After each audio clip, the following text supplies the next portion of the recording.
moving on to what I believe is probably one of the most important things we talk about is the mental health minute. And Douglas, thank you for the idea on this one. Normalization of deviance. And Doug, correct me if I'm wrong, but this is basically what the name suggests is where you take deviant slash non-standard behavior, and over time, it's just what either you as a person or you as a group accepts. And one great example of that, texting and driving, speeding, stuff you do in your car where it's like you're not, you're not supposed to, but eventually you just get used to it and say, well, it won't happen to me. And what that does lead to is in a lot of the mishap investigations that we've talked about on the channel, where it is something that, is widely accepted, but it causes a mishap. And when they go back and dig through it, they're like, well, wait a minute, that was never in accordance with this AFI, this NATOPS regulation, whatever. And whether that's in flying or our daily lives, it can be a situation where it allows ourselves to get in trouble because we're not disciplined. We're not adhering to the rules. And Rick, I want to talk to you about it because it's kind of an engineering thing too, right? The normalization of deviance. Is that something you've seen or you can talk to in your career? Well, the one of the things that I guess I made part of my reputation on when I was working there is that the ability to see what is the question here. Because when you say normalization of deviance, people get in the habit of doing things a certain way. And most of the time, that's very appropriate for what you're trying to do. But sometimes it isn't because you're trying to do something different and trying to get those guys out of that channel, well-worn channel in the road and say, we're going to do it this way. And here's why was one of the things that I had some kind of skill to be able to do. And I'll give you an example back I'll repeat this again and again and again. The airplanes in the ATF, Advanced Tactical Fighter, the Abell program, 22 and 23, did not have a requirement. And I eventually had to steamroller people who say, shut up and play and color the book, otherwise you're going to be out of here. And it was something that I just had the feeling that this is the way it has to be. And it paid big dividends. And then I noticed when I was telling you about the F-35 program, the JSF, as it was called at the time, I said, here's the way you ought to do this, and don't put these requirements in it, and don't focus on these prototypes, because you're gonna get lost in the process. And they went right back to the way they used to do it, like the YF-16, YF-17. Those programs had some requirements in them, and it caused some problems in the beginning, but which was overcome. And I learned from that, and I said, we'll get to that. And that's the way I handled it. I said, I know you guys want to put these requirements, and the test guys were the worst in the world. But I said, we'll get to that eventually. And in the meantime, we're going to let them do whatever the devil they want to do. And so when you say normalization of deviation, I felt that the standard practice was a deviation from what we were trying to do at that time.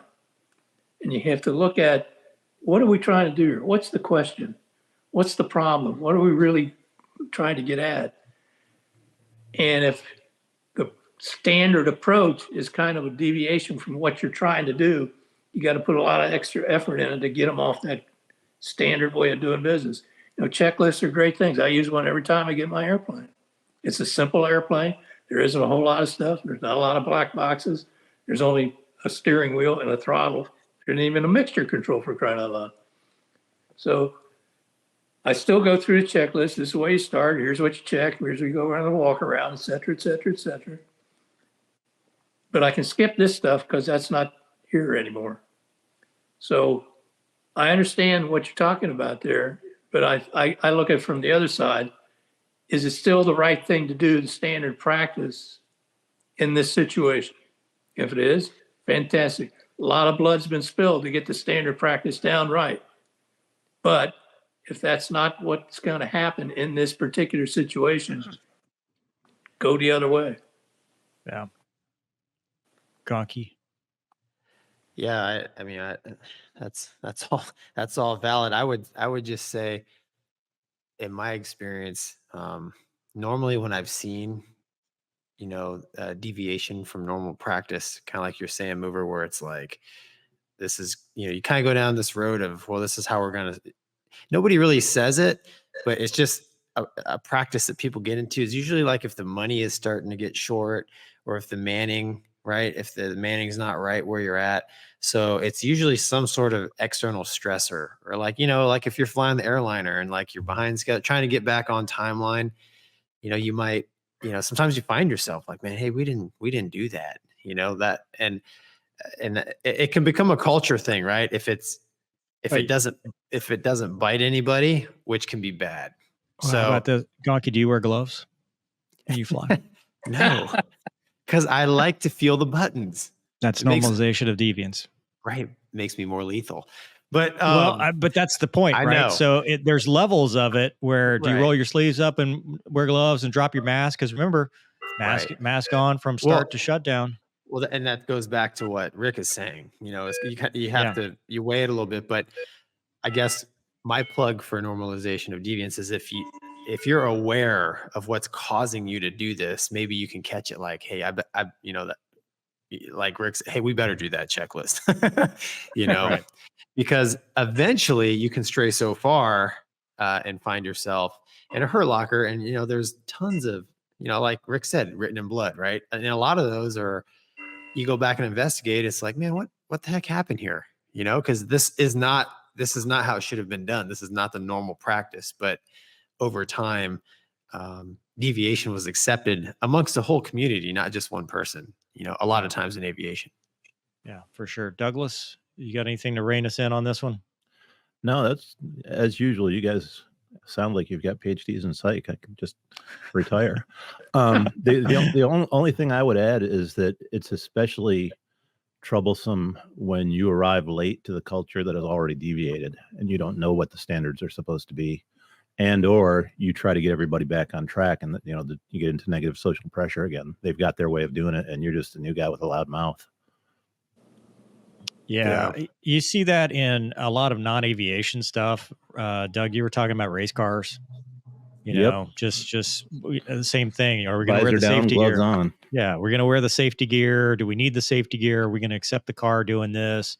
You see this in law enforcement, which sometimes leads to you being on the national news because this is just the way we've done it, and all of a sudden it's like, well, wait, policy never said you could do it that way, and it's the peer pressure that you have to overcome to do it the right way. So I also want to, before we wrap this topic up, and I know it's getting late, but my weekly pitch for if you're dealing with something, talk to somebody.